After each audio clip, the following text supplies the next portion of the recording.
Students, अगर आपने भी नीट के लिए ड्रॉप लिया है तो ये 5 गलतियां आपका सिलेक्शन खा सकती हैं। अगर आप एक नीट ड्रॉपर हो और आपको लगता है कि बस ज्यादा पढ़ने से सिलेक्शन हो जाएगा, तो भाई इस वीडियो को स्किप मत करना, क्योंकि मैं आज आपको वो 5 गलतियां बताऊंगा जो मैंने कोटा में और बाहर हजारों ड्रॉपर स्टूडेंट्स को करते हुए देखा है और जिनकी वजह से 650 का सपना 450 पे अटक कर रह जाता है। और हाँ, ये वीडियो मोटिवेशन के लिए नहीं, आपका सिलेक्शन बचाने के लिए है। इसलिए ये वीडियो एंड तक देखो और जो लास्ट पॉइंट है वो सबसे डेंजरस है।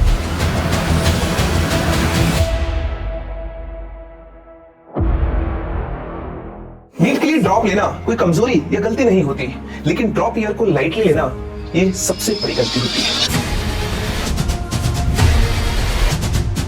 ये एक स्ट्रक्चर चांस होता है जिसे अगर प्रॉपर्ली एग्जीक्यूट किया जाए तो सिलेक्शन पक्का होता है। अब चलिए बिना टाइम वेस्ट किए सीधा पॉइंट पर आते हैं। गलती नंबर 1, मैं पहले भी ये पढ़ चुका हूं।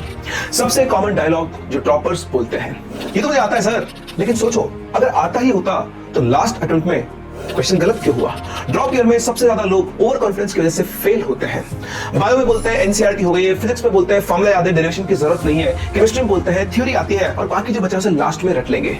लेकिन मॉक टेस्ट में नंबर नहीं आते हैं। सच्चाई, याद होना is not equal to apply होना। जी हाँ, ऐसा हो सकता है कि आपको चीजें याद हो, आपको फॉर्मूले आते हो, लेकिन फॉर्मूला आने से सिलेक्शन नहीं होता है दोस्त। आपको उस फॉर्मूले को अप्लाई करना भी आना चाहिए। इसलिए सबसे पहले अपने दिमाग में से, अपने दिल में से लाइन हटा दो कि ये तो मैं पढ़ चुका हूं और ये मुझे आता है। एक ड्रॉपर स्टूडेंट का सबसे बड़ा दुश्मन सिलेबस या कंपटीशन नहीं, उसका अपना ईगो होता है।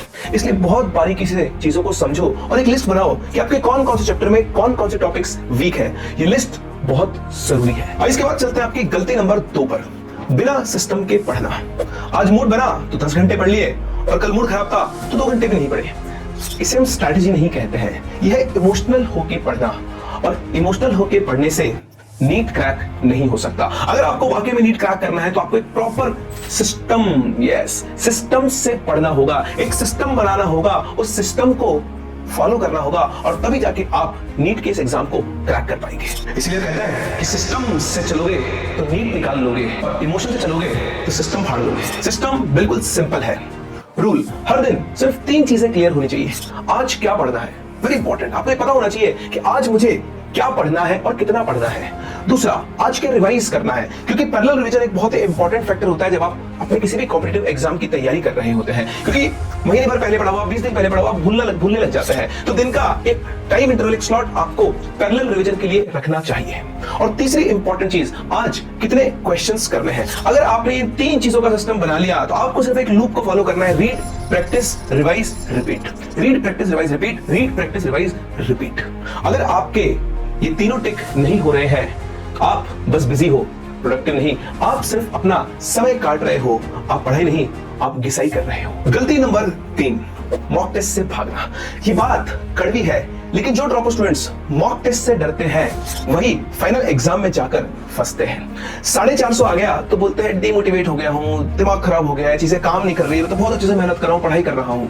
लेकिन सुनो ध्यान से, मॉक टेस्ट तुम्हें डिमोटिवेट नहीं करता, वो तुम्हें तुम्हारी सच्चाई, तुम्हारी रियलिटी, थोड़ी और ब्लंट लैंग्वेज में बोलो तो तुम्हें अपनी औकात दिखाता है। और एक बात ध्यान रखना, जो लोग रियलिटी से भागते हैं, सफलता यानी सिलेक्शन उससे भागता है। तो करना क्या है, एक सिंपल रूल फॉलो करना है। हर टेस्ट के बाद एक बहुत ही इंपॉर्टेंट, बहुत ही क्रूशियल काम एनालाइज करना, ये एनालिसिस करना कि गलती क्या हुई, गलती क्यों हुई और इस गलती को कैसे सुधारना है। बस इतना सा काम आपने हर टेस्ट के बाद कर लिया तो आपको बता रहा हूं, आप अपनी परफॉर्मेंस को करीबन 70-80% एफिशिएंसी पे ले जाओगे। आपके जो पिछले टेस्ट के मार्क्स थे उनसे आप हमेशा ऊपर ही चलोगे, कभी भी नीचे नहीं गिरोगे। जो स्टूडेंट्स पोस्ट टेस्ट एनालिसिस करते हैं और उसको फॉलो करते हैं, बहुत तमीज से अपनी गलतियों को पहचान कर उन पर काम करते हैं, उनके अंदर ड्रास्टिक इंप्रूवमेंट्स होते हैं। और फिर आती है गलती नंबर 4, द साइलेंट किलर, आपका फोन और आपका सोशल मीडिया।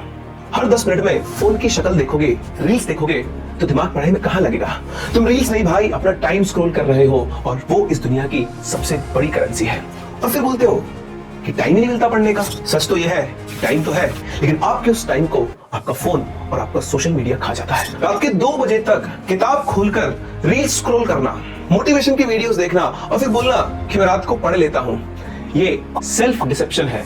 इसका हिंदी मतलब है अपने आप को धोखा देना। और जो इंसान अपने आप को धोखा दे सकता है उसके लिए सफलता बहुत बहुत बहुत मुश्किल होती है। फोन तुम्हारा स्लेव होना चाहिए, तुम फोन की नहीं। अपने फोन के गुलाम मत बनो। मैं ये नहीं कह रहा हूं कि आप सोशल मीडिया मत देखो, आप सोशल मीडिया स्क्रॉल ना करो, बिल्कुल करो, लेकिन कंट्रोल करके। वो इमोशन के और वो डोपामिन की लूप के अंदर मत फंसो कि आप एंडलेसली स्क्रॉल करे जा रहे हो। और आप सोचो जितना ज्यादा आप स्क्रॉल करोगे, उतना ज्यादा आप अपने टारगेट से, अपनी पढ़ाई से दूर होते जाओगे।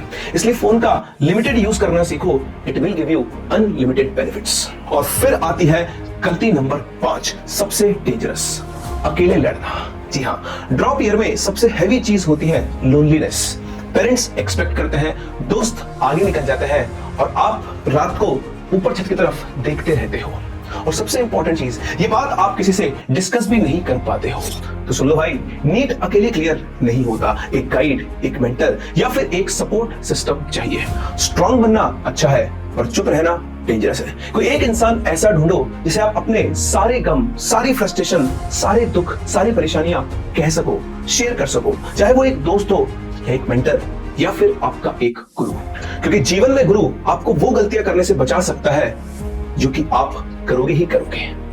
मन में चल रही उलझनों को अगर जवाब नहीं मिलता तो फोकस बन ही नहीं सकता है। इसलिए एक मेंटर ढूंढो जो आपकी हर परेशानी को समझकर आपको उसका प्रॉपर सॉल्यूशन दे। वैसे ढूंढने की जरूरत नहीं है, क्योंकि तो काम की बात भाई ये है कि अगर तुम ये 5 गलतियां अवॉइड कर लो, बस इनको हटा दो, तो चाहे तुम कितने ही एवरेज स्टूडेंट हो, नीट तुमसे दूर नहीं है। मैं यहाँ इस चैनल पर सिर्फ नीट ड्रॉपर्स के लिए बात करता हूँ। No sugar coating, no fake motivation, सिर्फ और सिर्फ रियल गाइडेंस। अगर आप एक नीट ड्रॉपर स्टूडेंट हो और आपको एक ऑनेस्ट गाइडेंस चाहिए, तो अभी इस चैनल को सब्सक्राइब करो, क्योंकि यहाँ सिर्फ पढ़ाई नहीं होती, यहाँ ड्रॉपर्स को संभाला जाता है। और अगर आप भी एक ड्रॉपर स्टूडेंट है तो कमेंट में डॉक्टर जरूर लिखें। मिलता है नेक्स्ट वीडियो में, और तब तक सिस्टम फॉलो करो, इमोशन नहीं।